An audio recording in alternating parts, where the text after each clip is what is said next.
Hello everyone, welcome back to our YouTube channel that is chemistry Sarathi. ना स्वागत है आप सभी का हमारे इस वीडियो में। तो आज के इस वीडियो में हम जेईई में 2025 के अप्रैल अटेम्प्ट में जो भी क्वेश्चन पूछे गए थे aldehyde, ketones and carboxylic acid से सारे के सारे क्वेश्चंस आज हम यहाँ पर कंप्लीट करने वाले हैं। क्वेश्चन पीडीएफ आपको हमारे टेलीग्राम चैनल पर शेयर कर दिए गए, तो आप वहां से जाकर डाउनलोड कर सकते हैं free of cost. Question PDF download करिए, प्रिंट आउट निकलवाइए, दिन सारे क्वेश्चंस की प्रैक्टिस करिए, बाद में आकर के हमारे इस वीडियो सोल्यूशन को देखिए, आपके सारे के सारे डाउट्स क्रिस्टल क्लियर होते हुए नजर आ रहे होंगे, है ना।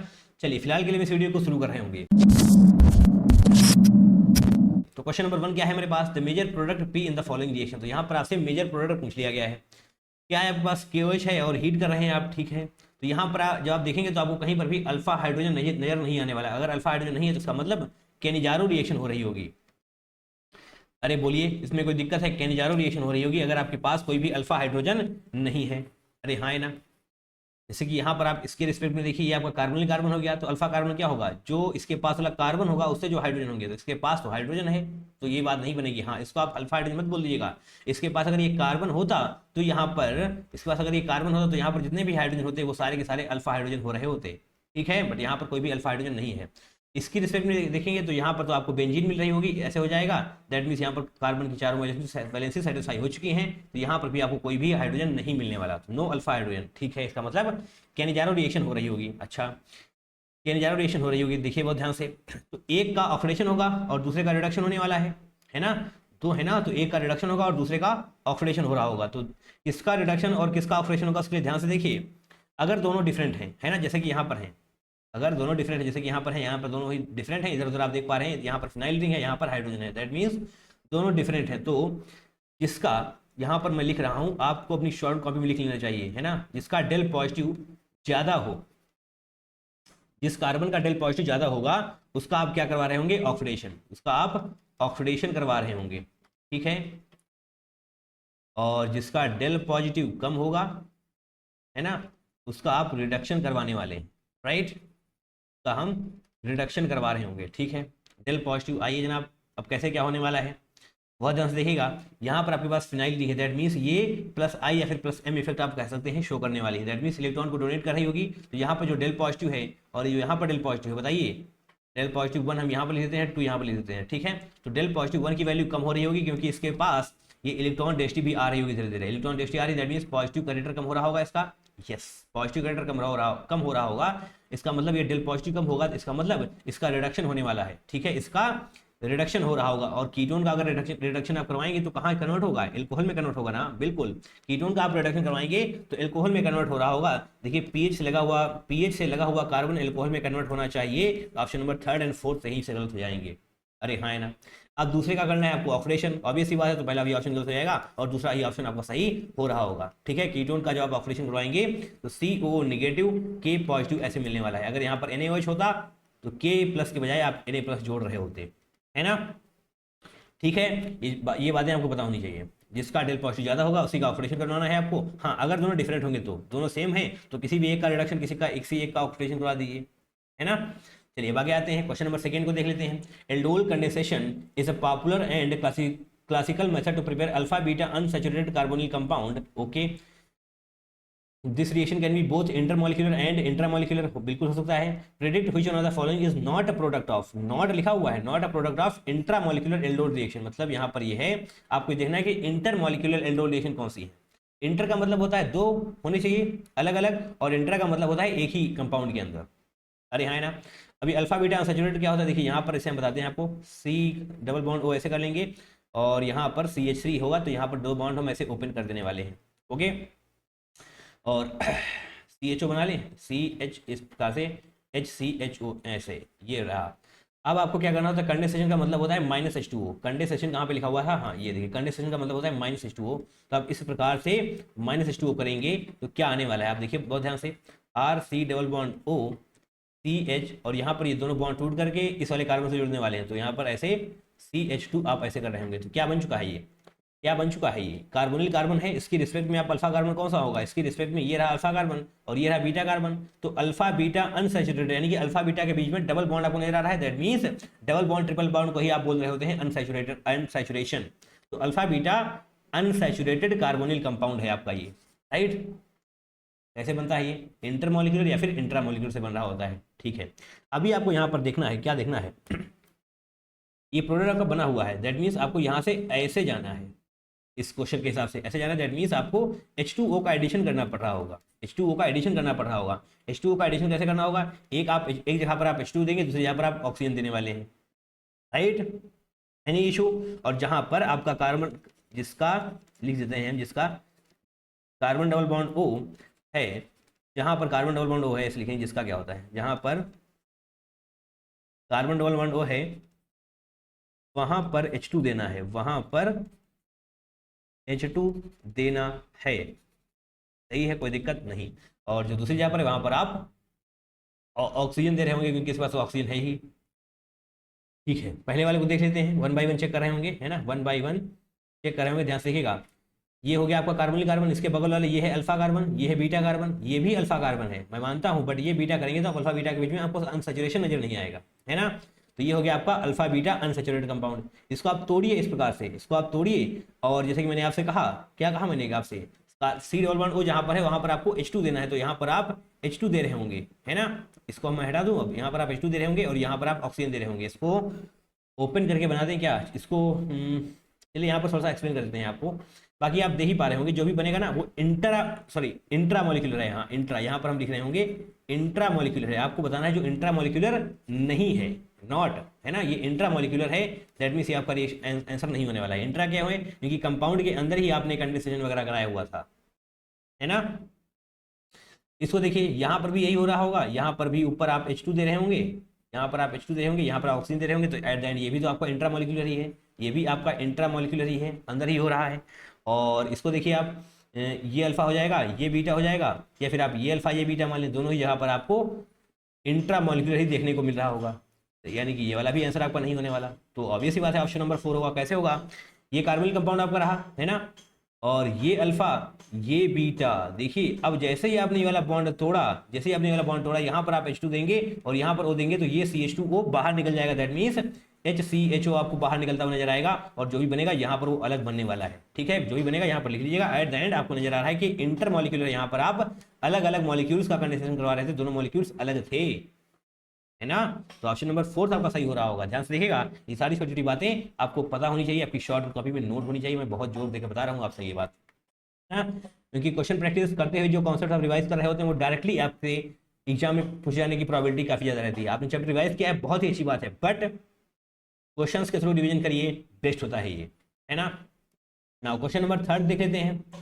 When this compound undergoes intramolecular aldol condensation, the major product formed is। अच्छा, तो मेजर प्रोडक्ट क्या बनेगा, ध्यान से देखिए, बहुत ध्यान से देखिएगा। यहाँ पर क्या है, आपको इंट्रामोलिकुलर करवाना है, यानी कि इसी कार्बन से आपको H2O बाहर निकालना पड़ेगा। ठीक है, तो जो मेजर प्रोडक्ट का फॉर्मेशन होने वाला है उसके बारे में आपसे पूछा गया है यहाँ पर। तो यहाँ पर जो है कीटोन है, अरे हाँ है ना, CRCO, R क्या, यहाँ पर CH3 बोलिए, R क्या होता है, CH3CO, और इस तरफ दैट मीन्स ये क्या है, कीटोन, और ये क्या है, एल्डिहाइड CHO, है ना, ये एल्डिहाइड है। ध्यान से देखिएगा, एल्डिहाइड से आपको ऑक्सीजन लेकर जाना होता है, एंड कीटोन से आपको अल्फा कार्बन से आपको दोनों हाइड्रोजन लेकर जाने होते हैं, दैट मीन्स अल्फा हाइड्रोजन लेकर जाना पड़ रहा होगा। तो अल्फा कार्बन कौन है, ये रहा आपका अल्फा कार्बन, और ये भी रहा अल्फा कार्बन। तो हाइड्रोजन तो यहाँ पर भी 2 है, यहाँ पर तो 3 है, बट ठीक है, आपको 2 बाहर निकालें, 2 ही लिखते हैं। यहाँ पर भी 2 अल्फा हाइड्रोजन है, तो कहाँ से बाहर जाएगा, है ना, ये दिक्कत आ रही होगी अब। ठीक है, इस दिक्कत का समाधान किया जा रहा होगा, एक सेकंड रुकेंगे, हाँ, इस दिक्कत का आपको समाधान किया जा रहा होगा। कैसे करेंगे, देखिए बहुत ध्यान से, यहाँ पर नंबरिंग करिए 1, यहाँ पर 2, यहाँ पर 3, यहाँ पर 4, यहाँ पर 5, 6 एंड 7। अगर आप इस वाले कार्बन से हाइड्रोजन निकालेंगे, अल्फा हाइड्रोजन, तो यहाँ पर आपको 7 मेंबर्ड रिंग बन रही होगी, क्योंकि एट द एंड ये जुड़ जाएगा ना आपस में, 7 मेंबर्ड रिंग बन रही होगी। और अगर आप यहाँ पर अटैक कराएंगे, इस वाले कार्बन से हाइड्रोजन निकालेंगे, तो आपको 5 मेंबर्ड रिंग बन रही होगी। अब भैया 5 मेंबर्ड रिंग ज्यादा स्टेबल होती है in comparison to 7 membered ring, अरे हाँ है ना, पता है ना ये बात, यस, 5 मेंबर्ड रिंग ज्यादा स्टेबल होती है इन कंपेरिजन टू 7 मेंबर, तो आप 5 मेंबर्ड रिंग का ही फॉर्मेशन कर रहे होंगे। दैट मीन्स आपको इसी वाले कार्बन से दोनों हाइड्रोजन बाहर निकाल करके फेंक देने हैं। फेंक देने हैं क्या मतलब, अलग कर देना है इनको, हाँ, इस प्रकार से आप इसको अलग कर रहे होंगे, ऐसे, है ना। ओके, अब देखिए क्या बनने वाला है, आपको ये लिख लेना है, 7 मेंबर्ड रिंग लेस स्टेबल होती है इन कंपेरिजन टू 5 मेंबर्ड, इसलिए मैंने 5 मेंबर्ड का फॉर्मेशन किया हुआ है। 1 2 3 4 5। तो पहले तो 5 मेंबर्ड रिंग बनाते हैं। 5 मेंबर की रिंग भैया कैसे बनेगी, ये बन जाएगी 5 मेंबर्ड रिंग, और हम नंबरिंग करके दिखाते हैं आपको। यहाँ पर 1 हो जाएगा, यहाँ पर 2 हो जाएगा, यहाँ पर 3, यहाँ पर 4 एंड यहाँ पर 5। तो पहले कार्बन पर आपके पास डबल बॉन्ड था, आपने हटा दिया, कोई दिक्कत नहीं, पहला वाला पांचवें से जुड़ चुका है ना, पहला वाला पांचवें से जुड़ चुका है, एंड पांचवें वाले कार्बन पर आपको ये लिखा हुआ है COCH3, पांचवें कार्बन पर ही आपको COCH3 है, तो यहाँ पर ऐसे करिए CCH3, ऐसे करिए C डबल बॉन्ड O ऊपर। अब ये नंबरिंग हटा दीजिए, मैंने नंबरिंग क्यों करी थी, और हाँ नंबरिंग हटा दीजिए, क्या पहले और पांचवें के बीच में ये हुआ, दैट मीन्स पहले और पांचवें के बीच में आपको डबल बॉन्ड भी नजर आ रहा होगा इस प्रकार से, है ना, पहले और पांचवें के बीच में आपको डबल बॉन्ड भी बन जाएगा, क्योंकि यहाँ से ऑक्सीजन गया है, यहाँ से हाइड्रोजन, दोनों बॉन्ड ऐसे जुड़ जाने वाले हैं। ठीक है, ये सारी बातें आई होप आपको समझ में आ रही होंगी। अब देखिए कौन सा ऑप्शन आपका सही बैठने वाला है। ये 1 2 3 4 हटा दीजिए, इसका कोई यूज है नहीं, यहाँ पर मैंने सिर्फ और सिर्फ आपको समझाने के लिए किया था। ऑप्शन नंबर फर्स्ट ही आपका सही हो जाएगा, देखिए ऐसे हो जाएगा, उसी एक कार्बन से COCH3 आपको जुड़ा हुआ है, ऑप्शन नंबर 1 ही आपका सही हो रहा होगा, है ना। क्वेश्चन अच्छा है, क्वेश्चन अच्छा है, आपको ये आना चाहिए। ओके, चलिए आगे बढ़ते हैं। क्वेश्चन नंबर 4 को देख लेंगे। Which one of the following, नहीं, which among the following compounds give yellow solid when reacted with NaOH। अच्छा, दैट मींस आयोडोफॉर्म रिएक्शन की बात करी जा रही है, आयोडोफॉर्म टेस्ट। अच्छा देखिए, बहुत ज़्यादा इंपॉर्टेंट है ये, मतलब मैं क्या बताऊं तुम्हें, 2025 में भी भर भर के क्वेश्चन पूछे गए हैं, 2026 में भी आपसे इसके कई सारे क्वेश्चन पूछे गए हैं आयोडोफॉर्म से। सिंपल सा तरीका है, बट आपको 4 नंबर मिल सकते हैं। आयोडोफॉर्म टेस्ट कौन कौन दे रहा होता है, 4 चीज़ें हैं भैया, देख लीजिए बहुत ध्यान से, है ना, कोई भी आपसे चीज़ें छूटी नहीं चाहिए। पहला क्या होता है, मिथाइल कीटोन ग्रुप आप इसको बोल रहे होते हैं, दैट मीन्स COCH3। मैं थोड़ा सा ओपन करके लिखूंगा, इसको आप बोल रहे होते हैं मिथाइल कीटोन ग्रुप। और दूसरा होता है एसिटल्डिहाइड, है ना, सिर्फ और सिर्फ यही एक ऐसा एल्डिहाइड है जो आपको ये टेस्ट दे रहा होगा। क्या है ये, एसिटल्डिहाइड। आप इसके साथ में ये भी लिख लेंगे, only aldehyde that gives iodoform test. अच्छा, CH3CHO। अब इथेनॉल, ये भी आपका सिर्फ और सिर्फ अकेला CH3CH2OH, है ना, ये भी आपका अकेला ऐसा एल्कोहल है जो आपको आयोडोफॉर्म रिएक्शन दे रहा होता है। ठीक है, और दूसरा कौन सा है जो काफ़ी ज़्यादा इंपॉर्टेंट है, CHOH CH3, that means 2 degree alcohol है आपके पास। ओके, इन चारों में से अगर कोई एक भी ग्रुप आपके पास मौजूद होगा तो आप समझ जाएंगे कि हाँ, वहाँ पर आपको पॉजिटिव आयोडोफॉर्म टेस्ट मिलने वाला है। देखिए पहला वाला तो आपको नजर आना ही चाहिए, CHOH CH3, मैंने अभी भी दिखाया आपसे, ये देखिए ये वाला रहा, है ना। दूसरा क्या है, ये तो भैया नहीं होगा, आप देख ही रहे हैं यार, CH3CH2 CH2OH नहीं, 3 कार्बन नहीं होने चाहिए, है ना। यहाँ पर देखेंगे आप, यहाँ पर देखिए CH3CH2OH, इथेनॉल, इथेनॉल होना चाहिए ना कि प्रोपेनॉल, है ना। तो प्रोपेनॉल वाले वाला हो जाएगा, इथेनॉल आपका दे रहा होता है पॉजिटिव आयोडोफॉर्म टेस्ट। यहाँ पर देखिए COCH3, ऑब्वियस ही बात है, सी वाला भी होगा, है ना, ए वाला भी तो होगा, हाँ ए वाला भी होगा, सी वाला भी होगा। देखिए COCH3 मिथाइल कीटोन ग्रुप है, COCH3 मिथाइल कीटोन ग्रुप है, बिल्कुल। अब डी को देखकर आपको लग सकता है, ये आपको लग सकता है COOCH3 ओहो दे रहा है, नहीं देगा, गलती कर जाएंगे आप, यहाँ पर नहीं देगा, क्योंकि यहाँ पर आपको COOH नजर आना चाहिए। क्या है ये, एसिटिक एसिड है, एसिटिक एसिड आपको ये टेस्ट नहीं दे रहा होता है, राइट। तो एसिटिक एसिड की वजह से आपको ये गलत हो जाएगा। मैं मानता हूँ ये ग्रुप आपको नजर आना चाहिए, बिल्कुल आना चाहिए, बट साथ में यहाँ पर भी देख लेना है COOH, that means carboxylic acid, जिसकी वजह से ये गलत हो रहा होगा, है ना। या फिर इसको और भी अच्छी तरीके से बोल दे तो एसिडिक एसिड ही बोलिए, कार्बोक्सिलिक क्या होता है, क्योंकि पूरा ही ना CH3COOH। ई को देख लेंगे, ये भी आपको नहीं देगा, आप देख ही सकते हैं, COH नहीं, एल्डिहाइड नहीं देगा ये वाला, है ना। तो A and C only, A and C only, तो ऑप्शन नंबर सेकेंड आपका सही हो रहा होगा, राइट। A एंड C आपको आयोडोफॉर्म टेस्ट दे रहे होंगे। चलिए आगे बढ़ते हैं। Now question number 5, P is an optically active compound with molecular formula C6H12O. When P is treated with 2,4 DNP, 2,4 DNP, it gives a positive taste. However, in presence of tolerance reagent, P gives a negative taste. अच्छा, tolerance reagent के साथ reaction करवाएंगे तो इसकी negative test दे रहा होगा। ये 4-5 condition आपको बताई गई हैं, आपसे बताना है ऐसा कौन सा है P कंपाउंड जो चारों कंडीशंस को फॉलो कर रहा होगा। C6H12O, देखिए ये तो आई थिंक सभी में फॉलो हो जाएगा, क्योंकि ये तो सभी को हर कोई चेक करके देख लेगा। 3 3 6, हाँ देख लीजिएगा आप, सभी में फॉलो हो रहा होगा आई थिंक। 4 2 6, एक आध भले ही रिएक्ट हो जाए, बट जो इंपॉर्टेंट है वो देखते हैं। P is an optically active, मतलब कोई ऐसा होगा, ऑप्टिकली एक्टिव का मतलब क्या हो जाता है, मतलब एटलीस्ट 1 कायरल सेंटर होना चाहिए। एक कायरल सेंटर यानी कि जो कार्बन है वो 4 डिफरेंट ग्रुप से जुड़ा हुआ होना चाहिए, है ना, उसी को आप बोल रहे होंगे ऑप्टिकली एक्टिव कंपाउंड। तो चलिए पहले वही देख लेते हैं, ऑप्टिकली एक्टिव। तो यहाँ पर कोई ऑप्टिकली एक्टिव है नहीं है, क्योंकि आप देख पा रहे हैं इससे 3 हाइड्रोजन जुड़े हुए हैं, इससे 2 हाइड्रोजन 2 हाइड्रोजन 2 हाइड्रोजन 3 हाइड्रोजन, यहाँ पर तो 4 बॉन्ड कार्बन बना ही नहीं रहा है, ये तो ऑप्टिकली एक्टिव आपका नहीं होने वाला। सेकेंड ऑप्शन को देखते हैं यहाँ पर। हाँ चलिए, ये वाला ऑप्टिकली एक्टिव हो रहा होगा, ये वाला कार्बन आपका जो है कायरल सेंटर है, दैट मीन्स चारों ग्रुप इससे डिफरेंट है, ऊपर हाइड्रोजन, नीचे CH2CH3, इधर CH3 और इधर COCH3, यानी कि ये तो सही है, अभी गेम में है ये।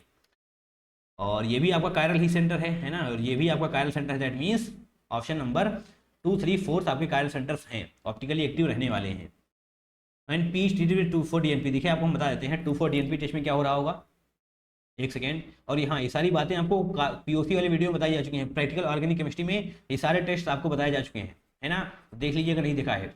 2,4-DNP टेस्ट का मतलब क्या होता है, ये आपको इंडिकेट कर रहा है कार्बोनिल ग्रुप रहने वाला है उसके पास, मतलब कार्बोनिल ग्रुप रहने वाला है। यहाँ पर हम लिख देंगे कार्बोनिल ग्रुप, यानी कि आपका जो पी है वहां पर कार्बोनिल ग्रुप रहने वाला है, तभी आपका जो है पॉजिटिव 2,4-DNP टेस्ट आपको दिखाई दे रहा है। It gives a positive test, right. अब बात करने वाले हैं हम निगेटिव टॉलरेंस टेस्ट की। देखिए यहाँ पर लिखा हुआ है निगेटिव टॉलरेंस रीजन निगेटिव, है ना। तो निगेटिव टॉलरेंस टेस्ट आपको बता देते हैं हम क्या होता है, इसके किसके साथ मिल रहा होगा, निगेटिव टॉलरेंस टेस्ट। देखिए पहले तो आपको ये बताना चाहिए टॉलरेंस टेस्ट क्या होता है। टॉलरेंस टेस्ट होता है जो आप टॉलरेंस टेस्ट कहाँ कहाँ पर ऐसे लिखते हैं, पहले टॉलरेंस टेस्ट कहाँ कहाँ रिएक्शन कर रहा होता है, एलिफैटिक हो या फिर एरोमेटिक हो, ठीक है। एलिफैटिक एरोमेटिक इसमें से कुछ भी हो, वो मतलब एल्डिहाइड, ठीक है। और दूसरा कंडीशन क्या है, या फिर आपके पास अल्फा हाइड्रोक्सी कीटोन होना चाहिए, अल्फा हाइड्रोक्सी कीटोन होना चाहिए। आपको समझ में नहीं आ रहा क्या है, क्या होता है ये, तो मैं आपको बताता हूँ। मान लीजिए यहाँ पर आपके पास ये कीटोन ग्रुप जुड़ा हुआ है इस प्रकार से, ये कीटोन है, इधर CH3 है, CH3 है, तो ये वाला कार्बन आपका अल्फा कार्बन हो जाएगा, है ना। इसके कंपेरिजन ये वाला कार्बन अल्फा कार्बन हो जाएगा, ये वाला भी हो जाएगा मैं जानता हूँ, बट इसको मानिए ये अल्फा कार्बन हो जाएगा। इससे आपका OH ग्रुप होना चाहिए, अल्फा हाइड्रोक्सी कीटोन, ठीक, इसी को आप बोलते हैं। पर जो मैंने आपको ये भी बताया, ये मैंने आपको बताया है टॉलरेंस टेस्ट पॉजिटिव वाला, है ना। अगर आप निगेटिव टॉलरेंस टेस्ट की बात कर रहे होंगे, अगर आप यहाँ पर निगेटिव टॉलरेंस टेस्ट की बात कर रहे होंगे, तो इसका मतलब आपके पास जो पी है वो एल्डिहाइड उसके पास नहीं होना चाहिए, उसमें एल्डिहाइड नहीं होना चाहिए। तो हमें आप सीधे से लिख देंगे नो एल्डिहाइड, और वहां पर कीटोन होना चाहिए, नो एल्डिहाइड। देखिए ध्यान रखिएगा, सिर्फ और सिर्फ alpha hydroxy ketone positive Tollens test देता है ना। कीटोन पॉसिबल, ऐसा लिख देते हैं हम। बाकी जो जनरली कीटोन होते हैं वो टॉलरेंस टेस्ट नहीं देने वाले, अल्फा हाइड्रोक्सी कीटोन ही ऐसा है जो टॉलरेंस टेस्ट दे रहा होता है, ठीक है। इसलिए मैंने यहाँ पर लिखा हुआ नेगेटिव टॉलरेंस टेस्ट में एल्डिहाइड तो आपके पास नहीं होने वाला, क्योंकि कैसा भी एल्डिहाइड हो पॉजिटिव टॉलरेंस टेस्ट देता है। यहाँ पर मैं पॉजिटिव भी लिख ही देता हूँ, है ना। ये छोटी छोटी बातें अगर नहीं पता है तो लिख लेंगे अपनी शॉर्ट नोट कॉपी में, है ना। अच्छा और क्या बोला गया है, और कुछ बोला गया है? नहीं, और कुछ तो नहीं बोला गया है। चलिए अब चेकआउट करते हैं। तो 2,4-DNP के लिए कार्बोनिल ग्रुप होना चाहिए, कार्बोनिल ग्रुप सभी के पास है यार, ये भी कार्बोनिल है, ये भी कार्बोनिल है, ये भी कार्बोनिल ग्रुप तो है ही है। अच्छा क्या बोला गया है, नो एल्डिहाइड, मतलब एल्डिहाइड नहीं होना चाहिए, एल्डिहाइड ग्रुप आपके पास नहीं होना चाहिए। देखिए एल्डिहाइड ही तो है ये CHO, एल्डिहाइड नहीं होना चाहिए। COCH3 अच्छा नहीं है, यहाँ पर कीटोन है, अच्छा 4 हो सकता है, इसका मतलब यहाँ पर भी आपके पास कीटोन है, यानी कि फर्स्ट एंड थर्ड नहीं होगा, 2 एंड 4 हो सकता है। तो यहाँ पर अब क्या देख लें, अब हम मॉलिक्यूलर ये देख लें molecular formula. Oxygen sorry carbon के कितने पॉइंट 4 2 6 कार्बन हो चुके हैं इसके पास, 6 कार्बन है। ऑक्सीजन कितने 3 4 3 7 2 9 3 12 हाइड्रोजन है और एक ऑक्सीजन C6H12 वो आ तो रहा है। यहाँ पर कितना है, 4 1 2 3 4 5 कार्बन है। हाइड्रोजन कितने हो जाएंगे 3 तो 5 6 3 9 3 12 C6H12 और ऑक्सीजन भी यहाँ पर हो चुका है। दैट मीन्स दोनों के ही मॉलिक्यूलर फार्मूला भी सेम आ रहा है। तो गलती हमसे कहाँ पर हो रही है, कहीं पर तो गलती हो रही है। अच्छा हाँ ये देखिए ये जैसे ही आप H को यहाँ पर ओपन करके लिखेंगे तो ये आपका ऑप्टिकली एक्टिव नहीं है। मैंने पहली बार में ऑप्टिकली एक्टिव बोल दिया था, ये ऑप्टिकली एक्टिव कैसे हो जाएगा, क्योंकि यहाँ पर आप CH3 लिखा हुआ देख पा रहे हैं, तो ये ऑप्टिकली एक्टिव नहीं है। तो ऑप्शन नंबर सेकेंड ही आपका सही हो रहा होगा। ध्यान से देखिए मैं यहाँ पर गलती कर गया था, इसको अगर आप ऐसे इस वाले कार्बन को बनाते हैं, नीचे CH3 रहने वाला है, इधर भी CH3 ही तो है। देखिए CH3 ऊपर हाइड्रोजन, मैं मानता हूँ ऊपर वाला अलग है, इस तरफ वाला अलग है, बट ये तो दोनों सेम ही है, ये दोनों सेम ही। दैट मीन्स ये कायरल सेंटर नहीं होने वाला, कायरल कार्बन नहीं है ये। अगर कायरल कार्बन नहीं है तो ऑब्वियस बात है ये आपका जो कंपाउंड है वो ऑप्टिकली एक्टिव नहीं होने वाला। तो ऑप्शन नंबर सेकेंड ही आपको सही हो रहा होगा, यही है जो सभी कंडीशंस को सेटिस्फाई कर रहा है। ऑल राइट, ठीक है आगे बढ़े। Now question number 6, and optically active, एक बार फिर से ऑप्टिकली एक्टिव एल्काइल हैलाइड है, जिसका ये है reacts with hot KOH dissolved in ethanol, तो एल्कीन का फॉर्मेशन हो रहा है, that is B as a major product. जिसका रिएक्शन आप ब्रोमीन के साथ करवाने वाले हैं तो आपको डाई ब्रोमाइड मिल रहा होगा, C कंपाउंड है, compound C is converted into gas D upon reacting with alcoholic NaNH2। अच्छा उसका बाद इसका हाइड्रेशन करवाने वाले हैं 18 ग्राम वाटर के साथ, 18 gram water is added to 1 mole of gas D on warming mercuric sulphate and dilute acid to form E। तो आपसे E का IUPAC नेम पूछा गया, तो बहुत ही अच्छा क्वेश्चन है। C4H9, देखिए पहले तो ये समझिए इसको इसका स्ट्रक्चर बनेगा कैसे। अगर आप एक ब्रोमीन को हटा देंगे तो C4H10 आ रहा होगा, C4H10। अगर आप ब्रोमीन को हटाइए तो हाइड्रोजन जोड़ दीजिए, यानी कि C4H10। तो क्या है ये, एल्केन, एल्कीन, एल्काइन क्या है, तुम्हें ये बताओ, तुम्हें फॉर्मूला पता है नहीं, CnH2n+2, CnH2n, CnH2n-2, ये किसका होता है, ये पहला वाला है एल्केन का, दूसरा वाला है एल्कीन का। अगर नहीं याद है तो मैं याद कराता हूँ तुम्हें, बहुत ही जबरदस्त तरीके से, सुना है ना तुमने वो, कह दो ना +2, अरे हाँ ना, अब हम गा नहीं पाएंगे भैया, कह दो ना +2, कह दो ना -2, ठीक है, हाँ ऐसे याद करो, तुम याद कर ही चुके होगे ऐसे, ठीक है। दैट मीन्स ये आपका एल्केन रहने वाला है, यानी कि जो बॉन्ड्स होंगे वो सिंगल ही रहने वाले हैं। इस प्रकार से कितने, 4 कार्बन है ना, 4 कार्बन हो जाएंगे, C4H9, और ब्रोमीन आपको जोड़ देना है, ठीक है, ब्रोमीन भी हम जोड़ ही देंगे इस प्रकार से भाई साहब, है। अच्छा, उसके बाद आपको रिएक्शन करवानी किसके साथ, हॉट KOH डिजॉल्व इन इथेनॉल। अच्छा, एल्कीन का फॉर्मेशन हो रहा होगा, एल्कीन का देखिए, अब भाई आपको लग रहा होगा ब्रोमीन ने यहाँ पर क्यों नहीं ऐड किया, है ना, यहाँ पर से ऐड किया क्योंकि जो यहाँ पर एल्कीन बन रही होगी वो मोस्ट स्टेबल होने वाली है, तो KOH लिखते हैं, इथेनॉल लिखते हैं, और हीट करने के लिए कहा गया है तो हम यहाँ पर डेल्टा का साइन बना देते हैं, इसको हम बोलते हैं heat.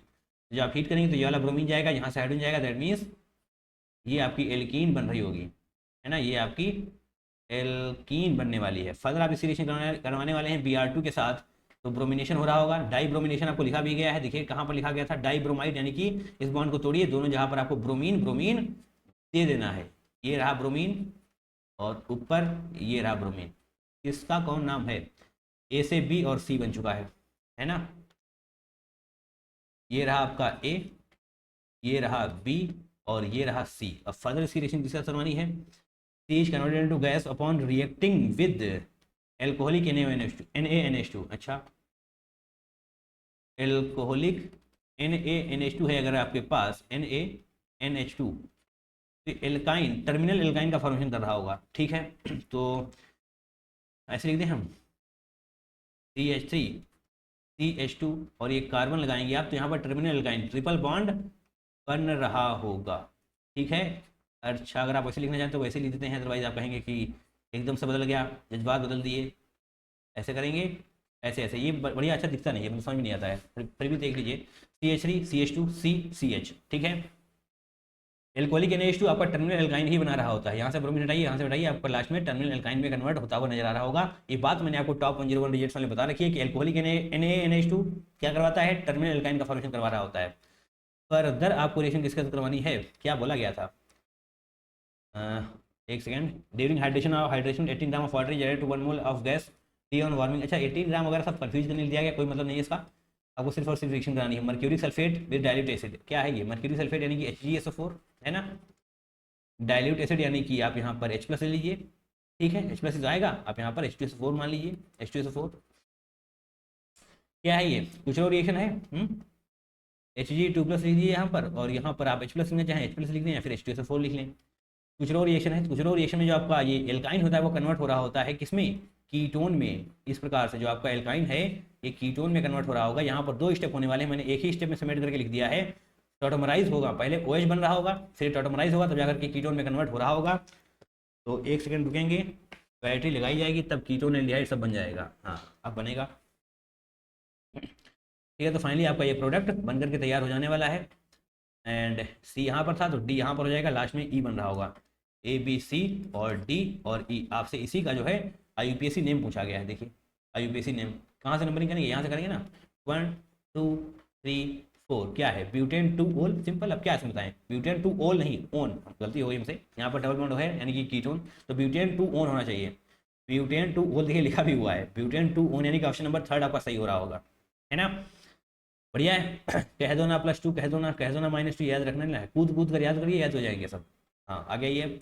And now question number 7 क्या है ये, number of molecules from below which can not, अच्छा कैन नॉट गिव एडोफॉर्म रिएक्शन। देखिए एडोफॉर्म रिएक्शन के बारे में मैंने जो अभी बताया वो एक बार फिर से मैं आपको बताना चाहता हूँ, है ना, और इसको मैं यहीं पर पेस्ट ही क्यों ना कर लूँ, क्योंकि बार बार मुझे लिखना पड़ेगा, टाइम आपको भी लग रहा होगा, मुझे भी लग रहा होगा।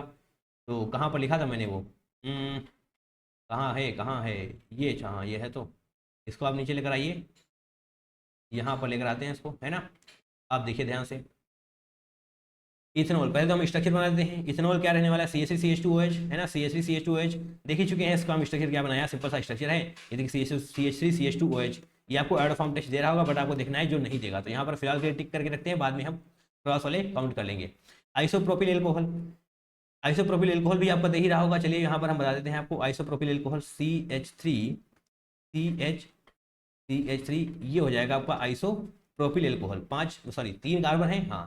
तो यहाँ पर आपको CH3OH ग्रुप नजर आ रहा है, बिल्कुल आ रहा है, तो इसका मतलब ये भी आपको दे रहा होगा। ब्रोमो एसीटोन, सिंपल सा है, ये आपको क्या दे रहा होगा, नहीं देगा। ब्रोमो एसीटोन यानी कि पहले पर ब्रोमो होना चाहिए ना, CH2 C double bond O CH3, देखिए मिथाइल कीटोन ग्रुप आपको नजर आ रहा है, बिल्कुल नजर आना चाहिए, दैट मीन्स ये भी आपको दे ही रहा होगा। पॉजिटिव एडोफॉर्म टेस्ट 2-ब्यूटेन-1-ओल है ना, 2-ब्यूटेनॉल की बात कर रहे होंगे। तो कार्बन पूरा ही लिख देते हैं,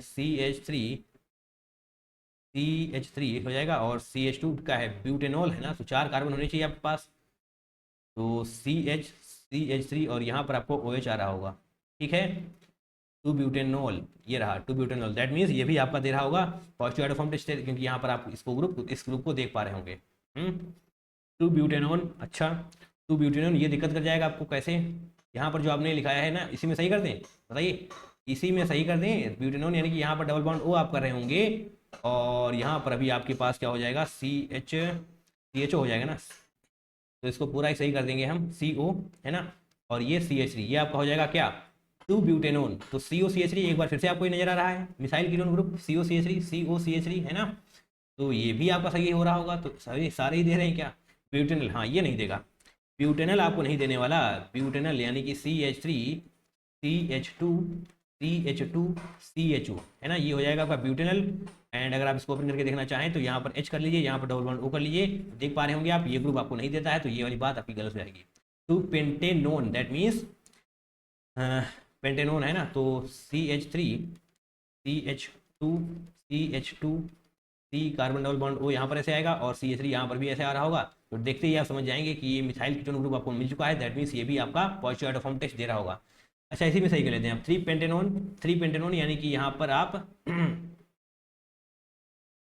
एक सेकेंड, 3-पेंटेनोन होना चाहिए ना, तो C डबल बॉन्ड O ऐसे हो जाएगा, CH2 CH3, ये भी आपको गलत हो जाएगा है ना, ये भी गलत हो जाएगा, ऑब्वियस सी बात है, COCH2 CH3 नहीं, COCH3 होना चाहिए।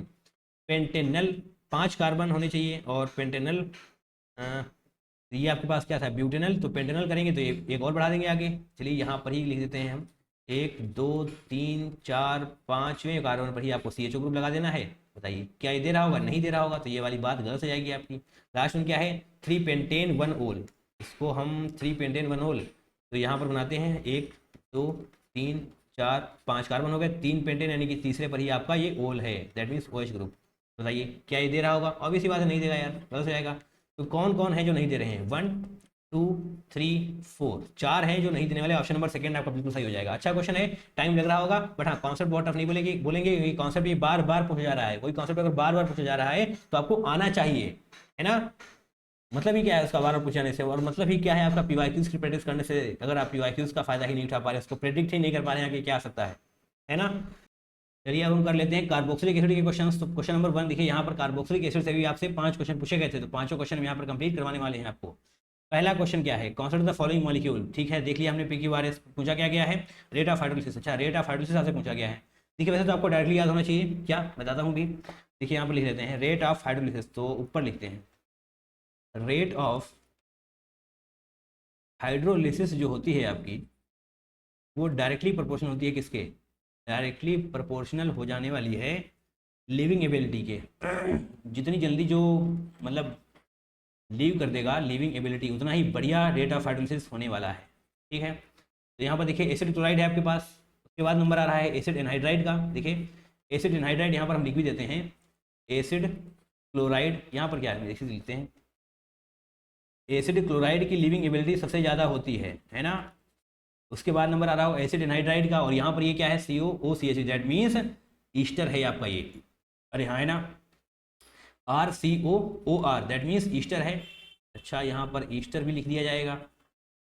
CONH2 ये तो भैया सभी को पता है, एमाइड है, तो लिविंग एबिलिटी सबसे ज़्यादा किसकी होती है, एसिड क्लोराइड की। उसके बाद नंबर आ रहा होता है इसका, क्या बोला था मैंने, ये एसिड एनहाइड्राइड, एसिड एनहाइड्राइड, और उसके बाद नंबर आ रहा होगा आपका ईस्टर्स का, एंड लास्ट में एमाइड्स की लिविंगेबिलिटी सबसे कम होती है, एमाइड्स। ठीक है, तो ये तो ऑर्डर में ही दिया गया है, आपको करेक्ट ऑर्डर क्या होगा PQRS। ऑप्शन नंबर 4 आपका बिल्कुल सही हो जाएगा। बट थोड़ा सा एक्सप्लेन कर देते हैं, आपको हो सकता ना पता उसके बारे में। देखिए ध्यान से, जैसे कि आप हाइड्रोलिसिस करवाने वाले हैं, that means OH negative attack हो रहा होगा इस कार्बन पर, उसके बाद ये क्लोरीन बाहर जाने वाला है, यही यहाँ पर भी होगा, ऐसे बाहर जाएगा। देखिए 1 बाई 1 देखते हैं, क्लोरीन यहाँ से बाहर जाएगा और इस प्रकार यहाँ से बाहर जाने वाला है, यहाँ से बाहर जाने वाला है ये कंपाउंड, और ये यहाँ से बाहर जाने वाला है, क्योंकि सभी में कार्बन पर अटैक हो रहा होगा OH नेगेटिव का। ओके, ध्यान से देखिएगा, क्लोरीन आपका बहुत ही अच्छा लिविंग ग्रुप होता है। ठीक है, इसकी इलेक्ट्रोनेगेटिविटी ठीक ठाक होती है, दैट मीन्स लिविंग ग्रुप बहुत ही अच्छा है, दैट मीन्स ये बाहर जाना चाहेगा बहुत ही जल्दी।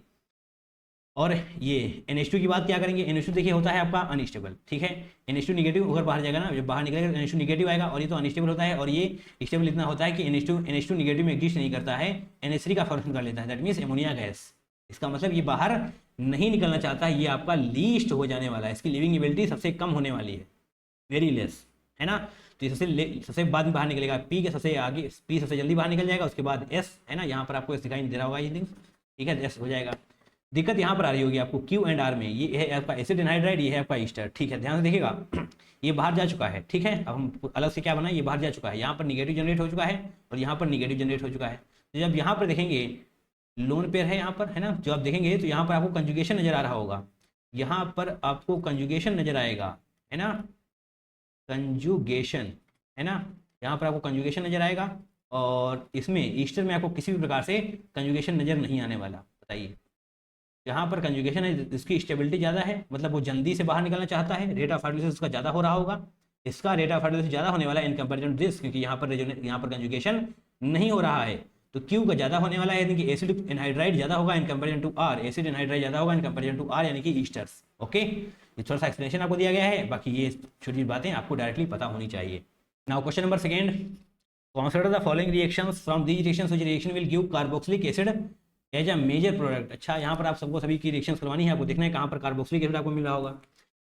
R3 यानी कि नाइट्राइल है आपके पास, और ध्यान से देखिएगा जो आपका H+H2O दिया हुआ है, ये पहला इसमें है, और माइल्ड कंडीशंस भी आपको इसी में दी हुई है। ठीक है, माइल्ड कंडीशन वाला बात ऊपर के लिए है, मतलब पहली वाली रिएक्शन के लिए। अच्छा, ये इंपॉर्टेंट है, अगर माइल्ड कंडीशन नहीं होगी तो दिक्कत हो जाएगी। R3 है, H+H2 यानी कि यहाँ पर हाइड्रोलिसिस आप करवा रहे होंगे, है ना। इन माइल्ड कंडीशन तो आपको RCONH2 कन्वर्ट होता हुआ नजर आ रहा होगा, RCONH2। ठीक है, मैंने यहाँ पर माइल्ड कंडीशंस को इतना जोर क्यों दिया, क्योंकि अगर यहाँ पर माइल्ड कंडीशंस नहीं हो रही होती हैं, देखिए यहाँ पर माइल्ड कंडीशन है, इसलिए यहाँ पर आपको एमाइड मिल रहा है। क्यों, क्योंकि आपकी जो रिएक्शन है टिपिकली स्लो होने वाली है, आगे और ज़्यादा हीट सप्लाई नहीं होगी। अगर माइल्ड कंडीशन ना होती तो ये आपको RCOOH में ही कन्वर्ट होता हुआ मिल रहा होता है, दैट इज क्या, कार्बोक्सिलिक एसिड, है ना।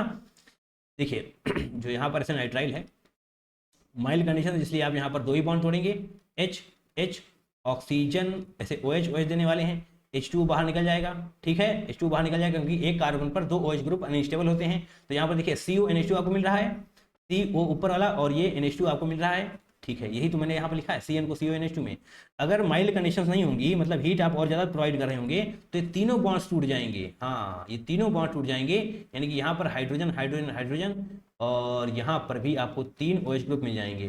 ठीक है, जैसे कि मैंने आपसे कहा कि 2 या 2 से ज़्यादा OH ग्रुप अनस्टेबल होते हैं कार्बन पर, तो यहाँ से ऐसा बाहर निकालिए, अभी आपको COOH बनता हुआ नजर आ रहा होगा, COOH। ठीक है, देखिए यहाँ पर ये कार्बन, ये ऑक्सीजन, और ये ऊपर OH। ठीक है, और ये NH3 बाहर निकल जाएगा, दैट मीन्स COOH बन जाएगा, अगर आपको माइल्ड कंडीशंस नहीं दी होंगी, इसलिए ये इंपॉर्टेंट है देखना। हाँ, ऐसी बात है, ठीक है, ऐसी बात है, बहुत ही बढ़िया। अब आगे बढ़ते हैं, सेकेंड को देखते हैं। RMgX CO2 HCO पॉजिटिव, क्या है ये, ग्रीनार्ड रिएजेंट, है ना। इस रिएक्शन आप करवाने वाले CO2 के साथ, तो ऑब्वियस सी बात है यहाँ पर आपको RCOOH यानी कि कार्बोक्सिलिक एसिड मिल रहा होगा, है ना।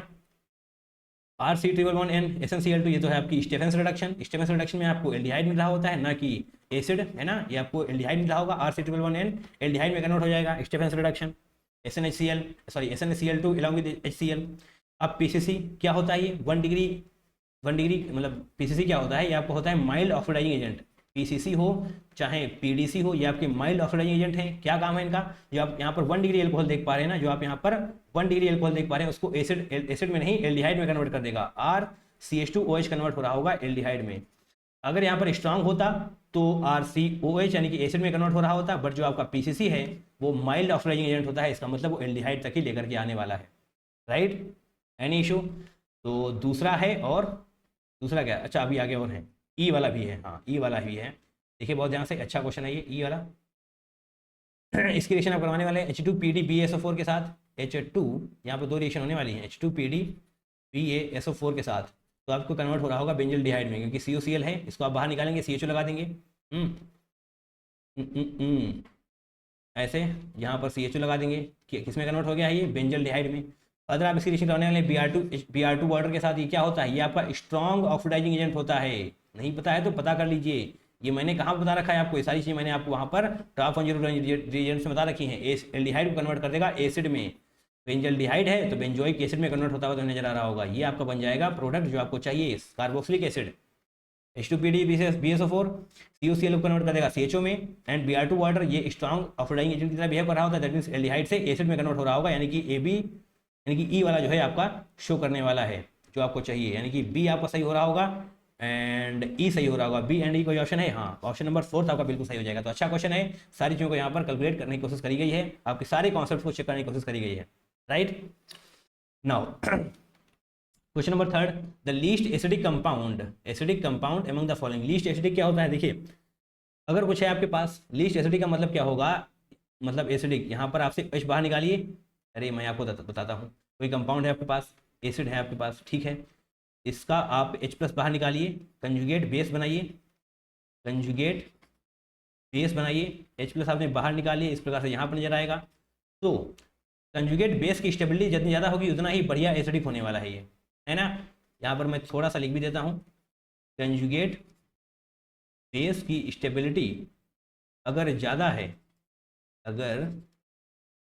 दैट मीन्स जो आपका एसिड कंपाउंड है उसकी, जो आपका कंपाउंड है उसकी एसिडिटी भी ज़्यादा रहने वाली है। तो आपको यहाँ पर चेक करना है कि किसका कंजुगेट बेस ज़्यादा स्टेबल रहने वाला है। तो जैसे कि आप यहाँ से H लाएंगे तो यहाँ पर O नेगेटिव आएगा, यहाँ पर आएगा तो जरूर है, बट हम दिखाएंगे कैसे। यहाँ पर देखिए आएगा तो ये रेजोनेंस में हो जाएगा, नेगेटिव है ना, तो नेगेटिव सिंगल डबल ऐसे रेजोनेंस में आ जाएगा, दैट मीन्स यहाँ पर रेजोनेंस आप लिख रहे होंगे, रेजोनेंस ठीक है होगा, बट उतना बढ़िया नहीं हो पाएगा क्योंकि यहाँ पर जो है ETO नेगेटिव, ETO जो है अपना इफेक्ट शो कर रहा होगा, ये जो है इलेक्ट्रॉन डोनेट करने लगेगा, तो उतना बढ़िया एसिडिक नहीं होगा, बट हाँ फिर भी एसिडिटी उसकी बढ़ रही होगी, लीस्ट एसिडिक तो आपका नहीं होने वाला।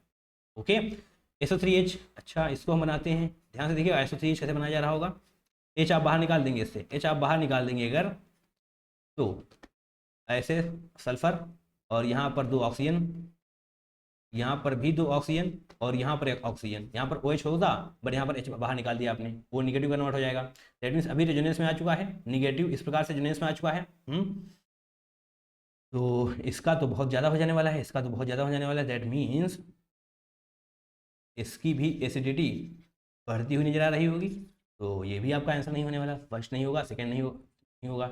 इसको देख लेते हैं COH, यहाँ पर भी निगेटिव है, ठीक है, यहाँ पर भी निगेटिव, दैट मीन्स ये कुछ तो हो रहा होगा, कुछ तो एसिडिटी होगी, नहीं होगी कोई दिक्कत नहीं, बट यहाँ पर आइए आप लास्ट में टर्मिनल एल्काइन, ये क्या है ETO2, दैट मीन्स कैसे बनाया जाए इसको, ऐसे ही लिखते हैं, यहाँ पर बनाने की जरूरत क्या है, ETO2 कार्बन, और इसको हम ओपन कर देते हैं,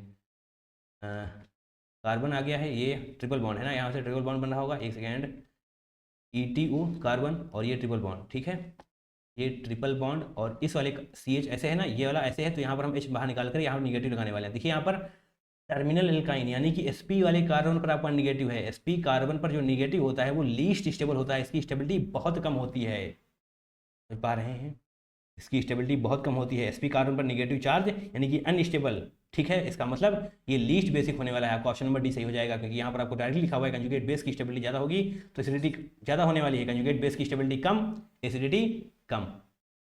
ओके, SP कार्बन निगेटिव है, SP कार्बन पर आपका निगेटिव चार्ज आ रहा है, दैट मीन्स इनस्टेबिलिटी, यानी कि ऑप्शन नंबर सेकेंड नहीं, D है ना, कहाँ पर है, ऑप्शन नंबर फर्स्ट में सही हो जाएगा, है ना, ऑप्शन नंबर 1 बिल्कुल सही हो रहा है। ये सारी चीज़ें आपको पता होनी चाहिए, कंजुगेट बेस की स्टेबिलिटी ज़्यादा, एसिडिटी ज़्यादा रहने वाली है। Now question number 4, which of the following compounds is least likely to give effervescence of CO2 in presence of aqueous NaHCO3। Exact same question आपसे पूछा गया था जनवरी में, ये अप्रैल का क्वेश्चन सब करा रहे हैं आपको, ऑब्वियस सी बात है। देखिए जो भी आपके पास कंपाउंड है ए बी सी डी, मतलब एक दो 3 4 जितने भी हैं, उनकी रिएक्शन अगर आप करवाने वाले हैं किसी के साथ, जैसे कि NaHCO3 है, सोडियम बाइकार्बोनेट के साथ करवाने वाले हैं NaHCO3 के साथ, तो CO2 आपका सिर्फ और सिर्फ तभी इवॉल्व होगा, CO2 सिर्फ और सिर्फ तभी निकलेगा जब इस पर्टिकुलर, यहाँ पर हम लिखते हैं ए की एसिडिक स्ट्रेंथ ए की ज़्यादा होने वाली है H2CO3 that is carbonic acid से, ठीक है। अगर ज़्यादा होगी तभी आपका CO2 निकलेगा, अगर ज़्यादा नहीं होगी तो आपका CO2 नहीं निकलने वाला। एग्जैक्ट सेम क्वेश्चन आपसे पूछा गया था, एग्जैक्ट सेम नहीं बोलेंगे, कॉन्सेप्ट सेम होगा, है ना। पूछा गया था किसमें, जनवरी में। यहाँ पर हम अप्रैल के क्वेश्चंस करवा रहे हैं, तो जनवरी के क्वेश्चंस कहाँ हैं, पीछे अगर हम देखेंगे आपको हम बिल्कुल दिखाए बिना छोड़ेंगे नहीं, ताकि आपको पता चले कि हाँ PYQs की प्रैक्टिस करने से जनाब फायदा तो होता ही है ना। ये देखिए कहाँ है, हाँ ये देखिए एग्जैक्ट सेम क्वेश्चन आपको नजर आ रहा होगा। The compound that produce CO2 with aqueous NaHCO3 solution, और यहाँ पर आपको 2,4,6 ट्राइनाइट्रोफिनॉल भी नजर आ रहा होगा, जो वहाँ पर आपको नजर आने वाला है। ये वाला भी भैया सेम ही पूछ लिया गया है, यहाँ पर मैंने आपको कॉन्सेप्ट बताया हुआ था, यहाँ पर भी मैं आपको कॉन्सेप्ट बता रहा हूँ, ठीक है। और ये बताया कहाँ पर गया है, जो मैंने यहाँ पर आपको ये दिखा रहा हूँ, क्या है ये स्क्रीनशॉट, हाँ ये आपको दिखाया गया है, बताया गया है वहाँ पे GOC के वीडियो में मैंने ये बता रखा है। क्या बता रखा है मैंने, ये वाला एसिडिक स्ट्रेंथ है डिफरेंट फैमिलीज, तो H2CO3 से जिसकी भी स्ट्रेंथ ज़्यादा होगी वो आपका CO2 को इवॉल्व कर रहा होगा, जैसे कि यहाँ पर मैंने आपको बताया। देखिए यहाँ पर 2,4,6 ट्राइनाइट्रोफिनॉल है, 2 3 4 करेंगे आप, 5 6 और यहाँ पर 1 भी कर लीजिए, 2,4,6 ट्राइनाइट्रोफिनॉल है, तो यस ये आपको CO2 निकाल कर देने वाला है, ठीक है। जब भी आप इस रिएक्शन सोडियम बाइकार्बोनेट यानी कि NaHCO3 के साथ करवाएंगे, क्यों, क्योंकि यहाँ पर देखिए आप, ये रहा H2CO3 है ना, ये रहा आपका H2CO3, ओके। ये रहा फिनॉल, फिनॉल में आप एक NO2 जोड़ने वाले हैं तो मोनोनाइट्रोफिनॉल हो जाएगा, तो इसकी एसिडिटी बढ़ रही है। फिर से आप एक NO2 जोड़ेंगे तो डाइनाइट्रोफिनॉल हो जाएगा, उसकी एसिडिटी और भी ज़्यादा बढ़ जाएगी। एक बार फिर से फिनॉल जोड़ेंगे यानी कि ट्राइनाइट्रोफिनॉल हो रहा होगा, तो इसकी एसिडिटी और भी बढ़ रही होगी। एट द एंड आप समझ पा रहे होंगे H2CO3 से ज़्यादा ही होने वाली है। इसका मतलब ये CO2 को इवॉल्व करने वाला है। तो यहाँ पर आपसे पूछा गया है लीस्ट लाइकली, है ना, तो ये तो बात आपकी सही नहीं होगी, है ना। अब ये क्या है, तीसरा, यहाँ पर दूसरा देख लेते हैं। दूसरा क्या है, पैरा नाइट्रो बेंजोइक एसिड, ये है बेंजोइक एसिड, इतना बेंजोइक एसिड, और पैरा पोर्शन पर आपका NO2 ग्रुप है, यानी कि पैरा नाइट्रो बेंजोइक एसिड, ये भी आपका ज़्यादा ही एसिडिक रहने वाला है, तो ये भी आपको CO2 को निकाल करके देने वाला है। Nitro benzoic acid, para nitro benzoic acid आपको ये भी मिलने वाला है, तो ये भी नहीं होगा, ये भी नहीं होगा, ये दोनों ही आपको CO2 निकाल करके देने वाले हैं जब भी आप इनकी रिएक्शन NaHCO3 के साथ करवाएंगे। ये क्या है, PHNH3 पॉजिटिव Cl, क्या है ये, इनलिनियम क्लोराइड आप उसको बोल रहे होते हैं, और ये सॉल्ट है किसका, स्ट्रॉन्ग एसिड का, that is HCl strong acid होगा, और आपके पास एक वीक बेस था, वीक बेस है उसका सॉल्ट है ये, है ना, इनलिनियम क्लोराइड इसको आप बोल रहे होते हैं। तो ये भी आपका, अरे भाई स्ट्रॉन्ग एसिड, दैट मीन्स ये भी आपका बहुत ही बढ़िया, क्या बहुत ही बढ़िया आपकी इसकी एसिडिक स्ट्रेंथ होने वाली है, इससे ज़्यादा ही रहने वाली है। दैट मीन्स यहाँ पर देख ही रहे हैं आप, मिनरल एसिड का मतलब ही होता है HCl H2SO4, है ना, इसी का जो सॉल्ट है, तो इसका मतलब ये भी आपका CO2 इवॉल्व कर ही रहा होगा, है ना, क्योंकि इसकी एसिडिक स्ट्रेंथ ज़्यादा है। और जब यहाँ पर देखेंगे ये आपको क्या है, मोनोनाइट्रोफिनॉल, यानी कि इसको जब नंबरिंग करेंगे तो मेटा नाइट्रोफिनॉल बोलेंगे आप, मेटा नाइट्रोफिनॉल, है ना, यही आप बोल सकते हैं, मेटा नाइट्रोफिनॉल, ये आपका प्रोडक्ट हो रहा होगा। एंड ये तो आपको डायरेक्टली बताया रखा है, हमने लिख ही रखा है, देखिए ये रहा POM, मोनोनाइट्रोफिनॉल, मतलब मेटा वाली पोजीशन पर आप लगा रहे होंगे तो इसकी एसिडिटी सबसे कम होने वाली है। एट द एंड आप समझ पा रहे होंगे मोनोनाइट्रोफिनॉल की एसिडिक स्ट्रेंथ H2CO3 से कम होती है, तो इसका मतलब ये आपको CO2 को इवॉल्व नहीं कर पाएगा। तो ऑप्शन नंबर 4 सी आपको सही होगा, least likely to evolve to give formation of CO2 in presence of aqueous NaHCO3। Concept पता होना चाहिए, PYQs प्रैक्टिस करिए, डेफिनेटली आप एक्सेल कर पा रहे होंगे, है ना। चलिए लास्ट क्वेश्चन है हमारा, question number 5, mixture of 1 gram each of chlorobenzene, aniline and benzoic acid is dissolved in 50 ml ethyl acetate and placed in a separating funnel. Okay, 5 molar NaOH was added in the same funnel. The funnel was shaken vigorously and then kept aside. The ethyl acetate layer in the funnel contains. अच्छा, सिर्फ और सिर्फ वही देखिए, आपको यहाँ पर ही देखना है, जो है ना 3, ये क्लोरोबेंजीन मैं बना देता हूँ सबसे पहले। क्लोरोबेंजीन रही आपके ये, है ना, क्लोरोबेंजीन, और एनिलीन रही, एनिलीन, और third one is benzoic acid. आपको सिर्फ और सिर्फ ये देखना है कि इन तीनों में से ऐसा कौन है जिसकी रिएक्शन नहीं होने वाली, जिसकी रिएक्शन नहीं होगी वही तो आपको नजर आ रहा होगा, है ना। बताइए, ध्यान से सोचिए, दोबारा सोचिए, जो मैं बोल रहा हूँ उसको सुनिए ध्यान से। The funnel was shaken vigorously and then kept aside, ठीक है, अगर उसका रिएक्शन हो जाएगा तो हट जाएगा ना, तब अगर किसी का रिएक्शन हो रहा है तो वो बाहर हट जाएगा वहां से। That means ethyl acetate layer in the funnel, यानी कि इथाइल एसीटेट कहाँ पर मिलेगी, जिसका रिएक्शन नहीं हो पा रहा होगा। बात को समझ पा रहे हैं, ठीक है। जो सोडियम हाइड्रोक्साइड आपका होता है NaOH होता है, वो स्ट्रॉन्ग बेस होता है, आप सभी जानते हैं ये बात। NaOH जो होता है आपका स्ट्रॉन्ग बेस होता है ना, ये तो आपने क्लास 9th में ही पढ़ लिया था। ठीक है, तो अभी आपको देखना है जो बेंजोइक एसिड है, जो बेंजोइक एसिड है, बेंजोइक एसिड है ना, वो तो बेंजोइक एसिड मतलब एसिड, एसिड बेस के साथ रिएक्शन करेगा ही करेगा, रिएक्शन हो रही होगी, और जब इसकी रिएक्शन होती है तो क्या बनाता है, सोडियम बेंजोएट का फॉर्मेशन कर रहा होता है, दैट इज बेंजीन पर आप COONA जोड़ दीजिए, COONA ही जोड़ दीजिए, और यहाँ पर आपको वाटर पानी निकल जाएगा। ठीक है, एट द एंड ये रिएक्शन इसका मतलब हो रही है, अगर रिएक्शन हो रही है तो आपको ये यहाँ पर नहीं मिलने वाला, ethyl acetate layer in funnel contains, ये तो नहीं होगा, बाकी तो होंगे नहीं, वो देख लेते हैं, बट ये नहीं होने वाला क्योंकि इसकी रिएक्शन हो चुकी है और ये यहाँ पर भाग चुका है। ठीक है, तो बेंजोइक एसिड वाला अगर कोई ऑप्शन है तो उसको हटा दीजिए, बेंजोइक एसिड है तो हटा दीजिए, बेंजोइक एसिड तो हटा दीजिए, ऑप्शन नंबर 4 आपका सही हो जाएगा। मतलब इसका ये है कि दोनों के दोनों रिएक्शन शो नहीं करने वाले। क्यों नहीं करेंगे वो मैं बता देता हूँ आपको।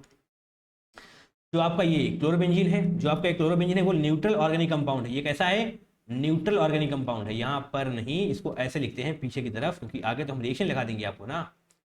न्यूट्रल है ये, अगर न्यूट्रल है तो बेस के साथ रिएक्शन कैसे कर पाएगा, नहीं कर पाएगा ना, दैट मीन्स नो रिएक्शन आप यहाँ पर लिख रहे होंगे, नो रिएक्शन, तो यस आपको ये मिलने वाला है। अब NH2 सॉरी एनिलीन, ये क्या है, ये आपका वीक बेस है, इधर स्ट्रांग बेस है, इधर वीक बेस है, तो ऑब्वियस सी बात है रिएक्शन नहीं होने की, रिएक्शन नहीं होगी तो ये भी आपका इथाइल एसीटेट के साथ मिलने वाला है। तो ऑप्शन नंबर 4 आपका सही होगा कि यस क्लोरोबेंजीन एनिलीन की रिएक्शन नहीं होगी तो वो आपको मिलने होंगे। क्वेश्चन अच्छा है, आपको यहाँ पर लग सकता है कैसे क्या होना है, एट द एंड पर आप कॉन्सेप्ट समझ लेंगे तो आसानी रहने वाला है, बट कॉन्सेप्ट समझे बिना आप गलती कर सकते हैं, है ना।